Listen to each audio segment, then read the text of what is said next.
नमस्कार श्रोताओं, मैं हूं प्रणव और आप सुन रहे हैं डरावनी कहानियां, एक ऐसा पॉडकास्ट जहां हम भारतीय संस्कृति के अंधेरे कोनों को खंगालते हैं। आज हम बात करेंगे भारतीय भूतिया कहानियों और वास्तविक अनुभवों की, जो सदियों से हमारे समाज का हिस्सा रहे हैं। क्या आप भी अंधेरे में असामान्य आवाजों से डर जाते हैं? क्या आपने कभी महसूस किया है कि कोई आपको देख रहा है जबकि कमरे में कोई नहीं है? आज हम समझेंगे कि ये भय कहां से आता है और इसका हमारी संस्कृति से क्या संबंध है। भारतीय परंपरा में भूत प्रेत लोक कथा और संस्कृति का एक महत्वपूर्ण अंग है। हिंदू धर्म के अनुसार भूत उन लोगों की आत्माएं होती हैं जिनकी मृत्यु से पहले कोई इच्छा पूरी नहीं हुई या जिनका अंतिम संस्कार उचित तरीके से नहीं किया गया।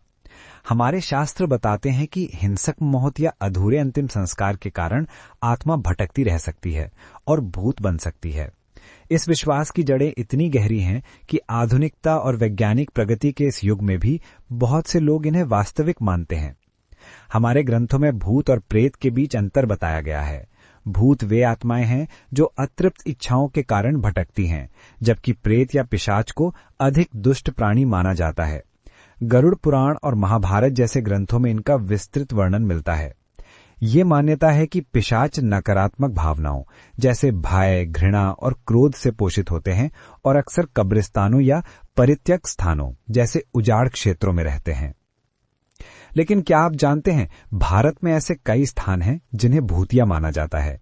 इन स्थानों से जुड़ी कहानियां पीढ़ी दर पीढ़ी कदी आ रही हैं। आइए इनमें से कुछ प्रमुख स्थानों के बारे में जानें। राजस्थान में स्थित भानगढ़ का किला, जिसे एशिया की सबसे डरावनी जगह माना जाता है। कहा जाता है कि सूर्यास्त के बाद इस किले में अजीब गतिविधियां होने लगती हैं। भारत सरकार ने भी यहां सूर्योदय से पहले और सूर्यास्त के बाद जाने पर प्रतिबंध लगा रखा है। इस किले की कहानी है कि एक तांत्रिक राजकुमारी रत्नावती से प्रेम करने लगा था। जब राजकुमारी को ये बात पता चली तो उसने तांत्रिक को मारने का आदेश दे दिया। मरते समय तांत्रिक ने श्राप दिया कि पूरा गांव तबाह हो जाएगा, और कहा जाता है कि एक रात में ही पूरा गांव उजड़ गया। स्थानीय लोगों का कहना है कि रात में किले में जाने वाला कोई भी व्यक्ति वापस नहीं लौटता। एक और रहस्यमय स्थान है जैसलमेर का कुलधरा गांव, जो पिछले 170 वर्षों से उजाड़ पड़ा है। कहा जाता है कि एक मंत्री ने इस गांव की एक ब्राह्मण लड़की से शादी करने की इच्छा जताई, पर उसे अस्वीकार कर दिया गया। इससे क्रोधित होकर मंत्री ने गांव वालों को परेशान करने के लिए उनका लगान दोगुना कर दिया, जिससे परेशान होकर सभी लोग गांव छोड़कर चले गए। तब से ये गांव उजाड़ है और कहा जाता है कि यहां आने वाले पर्यटकों को अब भी गांव वासियों की उपस्थिति महसूस होती है। मेरठ का जीपी ब्लॉक भी भारत के प्रसिद्ध भूतिया स्थानों में से एक है। यहां लोगों ने एक महिला को लाल साड़ी पहने देखा है, जो एक घर से निकलती है। इसके अलावा कई लोगों ने मोमबत्ती की रोशनी में 4 पुरुषों को शराब पीते हुए देखा है। यहां तक कि लोग दिन में भी इस स्थान पर जाने से डरते हैं। शिमला का टनल नंबर 103 भी भारत के प्रमुख भूतिया स्थानों में से एक है। कहा जाता है कि यहां एक अंग्रेज का भूत रहता है, जिसने 20वीं सदी की शुरुआत में आत्महत्या कर ली थी। माना जाता है कि वे रेलवे लाइन के गलत निर्माण को देखकर इतना शर्मिंदा था कि अंततः उसने आत्महत्या कर ली। रोचक बात यह है कि लोगों का कहना है कि इस भूत से जो भी सवाल पूछा जाए वे उसका जवाब देता है। दक्षिण भारत में कर्नाटक की अंधेरी गलियों में नालेबा की डरावनी किंवदंती प्रचलित है। कन्नड़ में नालेबा का अर्थ है कल आना। कहा जाता है कि एक दुष्ट आत्मा गांवों में घूमती है और प्रियजनों की आवाज की नकल करके लोगों को बाहर बुलाती है। अनुभवी ग्रामीण जानते हैं कि एक षड्यंत्र है, इसलिए उन्होंने अपने दरवाजों पर नालेबा लिख रखा है, एक अलौकिक आदेश जो आत्मा को कल आने के लिए कहता है। इन कहानियों के पीछे कुछ वैज्ञानिक स्पष्टीकरण भी हो सकते हैं।